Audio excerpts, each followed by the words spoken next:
trono de Castela está vago. Um jovem de 15 anos assumirá o poder da coroa, mas logo toda a nobreza irá odiá-lo e temê-lo em igual medida. A mãe dele será forçada a fugir dele. Um jovem que se tornará um homem sedento de sangue, um homem que clamará por vingança e encherá a coroa de cadáveres. Ninguém está a salvo do rei, ninguém está seguro. Amigos ou inimigos, todos podem morrer. Um psicopata assumiu o trono.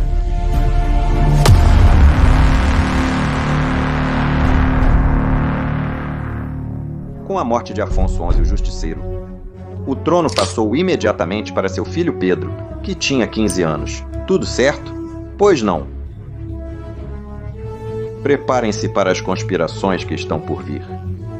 Sua mãe, Maria de Portugal, junto com o nobre português João Afonso de Albuquerque, defendia os interesses de Pedro. Mas havia outro lado.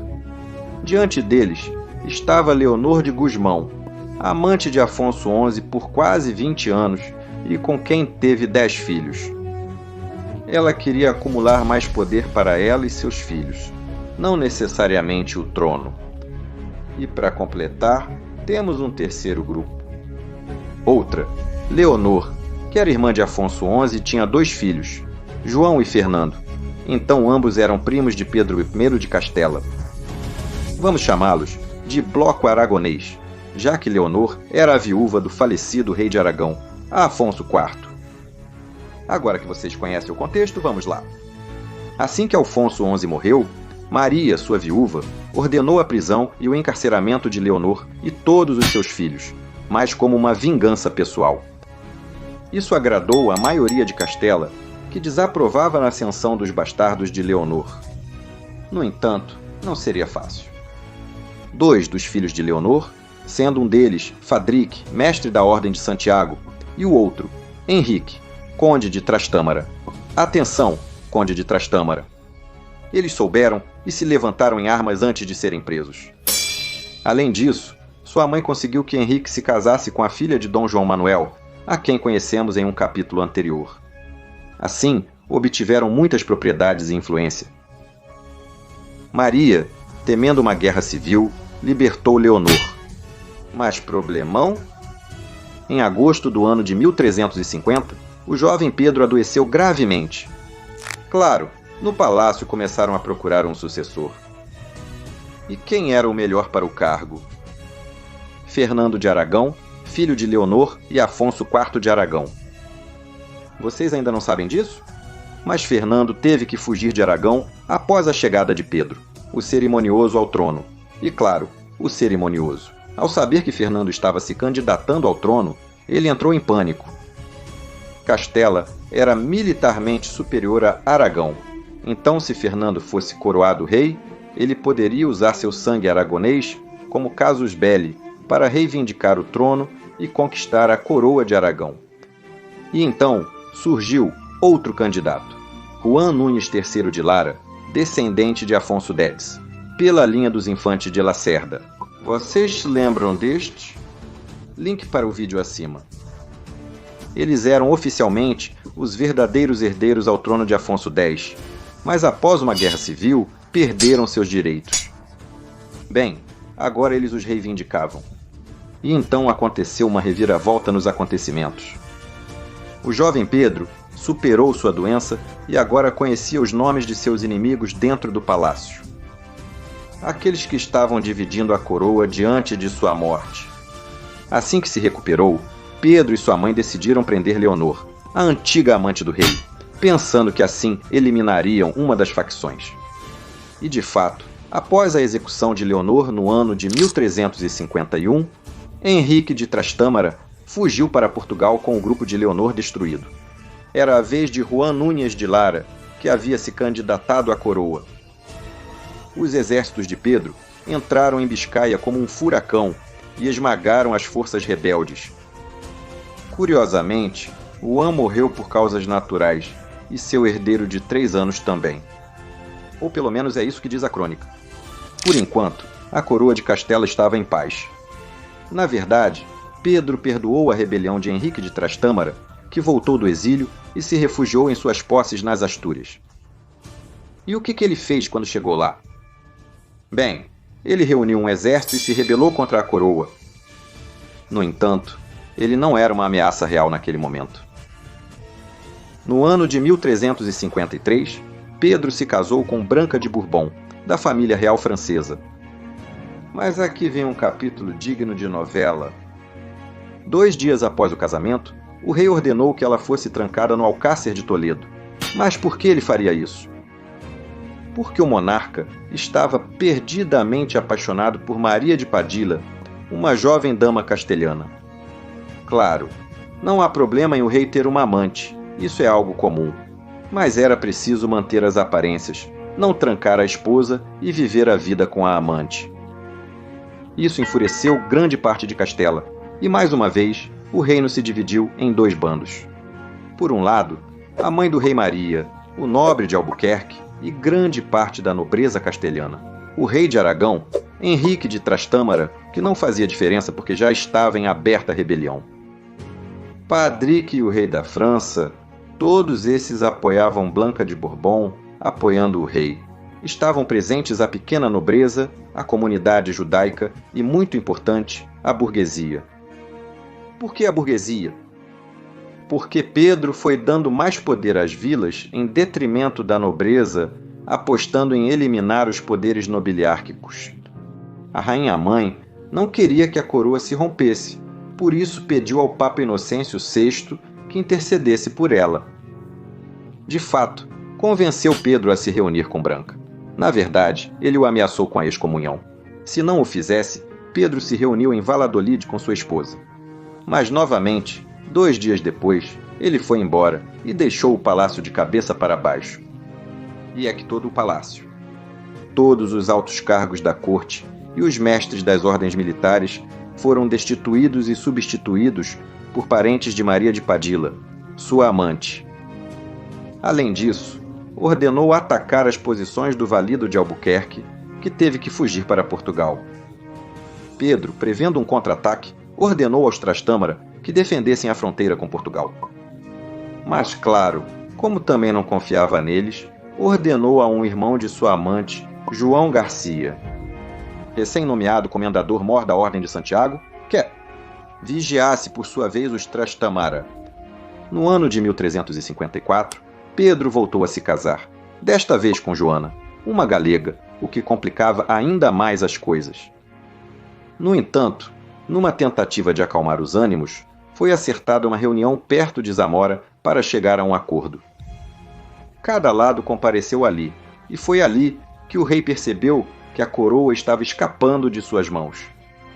Fernando de Aragão, filho do falecido Afonso IV e primo do monarca de Aragão, ganhava cada vez mais apoio entre a nobreza. Henrique de Trastâmara se tornava cada vez mais forte, enquanto Maria, a mãe de Pedro, junto com o de Albuquerque, moviam os fios para que um filho do rei de Portugal, que tinha sangue de Sancho IV, ascendesse ao trono castelhano. Uma confusão tremenda. E para complicar ainda mais, os Trastâmara, além de se apoiarem, apoiavam o filho do rei de Portugal, que, por sinal, também se chama Pedro. Engraçado, né? Acontece que quando Pedro I de Castela chegou à reunião, percebeu que era uma armadilha. O trataram com respeito, sim, mas na verdade ele estava preso. Não o deixavam sem vigilância e não permitiam que ele saísse de Zamora, com a desculpa de resolver os problemas que existiam na coroa. A própria mãe dele aproveitou para que o Papa anulasse o casamento de Pedro com Joana, de forma que ele estivesse casado apenas com Branca. A origem dos problemas da coroa? Má situação para o rei, que, no entanto, conseguiu escapar no outono desse mesmo ano graças ao apoio de seu tesoureiro, o judeu Samuel Levi. E, senhoras e senhores, o diabo escapou de sua jaula. Nesse mesmo outono, morreu envenenado o ex-favorito Albuquerque, principal apoio de sua mãe. Em dezembro, Pedro chegou a Burgos, onde convocou as cortes para que lhe dessem apoio, um exército com o qual pudesse esmagar a rebelião da nobreza que havia contra ele. Em abril do ano de 1355, alguns dos principais nobres rebeldes foram assassinados por ordem do rei, que buscava acabar com a rebelião da nobreza pela raiz. No entanto, isso, ao invés de acalmar os ânimos, só os exaltou ainda mais, a ponto de Toledo, a antiga capital do reino visigodo e joia da coroa, se rebelarem em favor de Blanca de Bourbon, unindo-se aos nobres rebeldes. Reparem nisso. Uma vila que normalmente está do lado oposto à nobreza está apoiando a mesma causa que os nobres. Mas foi uma escolha ruim. O rei de Castela chegou e esmagou os rebeldes. Entre outros, executou os 2 cavaleiros líderes do Levante e a 22 vizinhos que haviam se mostrado excessivamente exaltados ao apoiar sua esposa. De lá, foi para Toro, onde entrou com sangue e fogo, executando todos que se interpuseram em seu caminho. Não deixaria nenhum inimigo vivo. O perdão já era coisa do passado. Durante os anos seguintes, ele continuaria com sua carnificina particular. Executou Fadrique e Telo de Castela, ambos irmãos de Henrique de Trastâmara. Executou Leonor de Castela, antiga rainha de Aragão, assim como um de seus filhos. E a lista continua. Na verdade, Henrique de Trastâmara foi obrigado a abandonar sua rebelião e se exilar. Para onde? Bem, para um reino que tivesse poder suficiente para, no futuro, ajudá-lo a conquistar o trono. França. Lembrem-se também que Blanca de Bourbon tinha sangue real francês. A mãe do rei também fugiu da coroa e voltou para seu local de nascimento, Portugal, onde acabou morrendo de causas naturais. No ano de 1357, a carnificina parecia finalmente dar frutos, já que seus oponentes iam desaparecendo. Mas parece que a loucura está tomando conta lentamente do monarca. Por exemplo, mandou que levassem Burgos para sua casa. As cabeças de 6 cavaleiros que ele havia condenado à morte em Sevilha, apenas para contemplá-las. Mas a lista de mortos seguia crescendo. Entre outros, ordenou a execução de Samuel Levy. Ele é sua familiar? É o tesoureiro judeu que o ajudou a escapar quando estava como refém do lado de Blanca em Zamora. Assim chegamos ao ano de 1359, no qual Maria de Padilla, a amante do rei, finalmente deu à luz um filho homem, um verdadeiro herdeiro. Ele se chamaria Afonso, mas há um problema. Joana, a esposa galega de Pedro, já tinha lhe dado um filho homem, que seria o herdeiro legítimo. No entanto, Pedro preferiu nomear como herdeiro o filho de Maria de Padilla. Dessa forma, temos um rei em Castela, Pedro, agora apelidado de O Cruel. Temos um aspirante ao trono, Henrique de Trastâmara, que se encontra exilado na França. Temos o filho de Joana, João, possível herdeiro ao trono de Castela. E um herdeiro oficial, mas bastardo, de certa forma, Afonso. O curioso é que ambos os herdeiros eram fruto de uniões que o Papa considerava nulas. Tudo errado.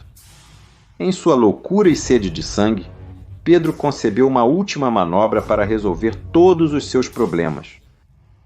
Executar Blanca de Bourbon, a primeira esposa, e aos olhos do rei, a causa de todos os problemas que a coroa enfrentava. No ano de 1361, Blanca de Bourbon, com 22 anos de idade, foi assassinada. Imediatamente, Pedro I de Castela proclamou que Maria de Padilla fosse a rainha de Castela. No entanto, nesse mesmo ano, morreu vítima da peste, mergulhando o rei em uma profunda dor que o deixaria bastante instável emocionalmente. Convocou as cortes em Sevilha, onde declarou que seu único amor havia sido Maria de Padilla, e conseguiu que as cortes da coroa anulassem seus outros casamentos e nomeassem Maria como rainha. Após a morte, para quê? Além de tentar aliviar sua dor com essa homenagem à sua amada. Dessa forma, Alfonso deixava de ser bastardo e passava a ser o verdadeiro herdeiro ao trono. Bom, né? Pois não. No ano de 1362, morreu Afonso. De forma que o único herdeiro que restava era João, filho de sua união com Joana, que acabava de ser declarada nula pelas cortes de Sevilha. De forma que ele já não seria um herdeiro legítimo. Que confusão, né? Permitam-me agora dar o contexto de tudo o que está acontecendo, porque sim, Pedro foi muito cruel, mas também não era algo tão incomum. Na época, a Europa estava em chamas, principalmente porque estava acontecendo a Guerra dos 100 Anos entre França e Inglaterra. Era uma época em que todo mundo estava disposto a matar o próximo para salvar a própria vida. Na verdade, Henrique de Trastâmara também realizou diversos massacres, principalmente nas judiarias de Castela, já que os judeus haviam apoiado majoritariamente Pedro I de Castela. Além disso, enquanto alguns o apelidaram de Pedro, o Cruel, outros o chamavam de Pedro, o Justiceiro. E o que vai acontecer agora? Pois temos um Pedro em Castela, outro em Aragão, França e Inglaterra em guerra, a península totalmente instável e uma guerra prestes a começar. No próximo capítulo, conheceremos a Guerra dos Dois Pedros.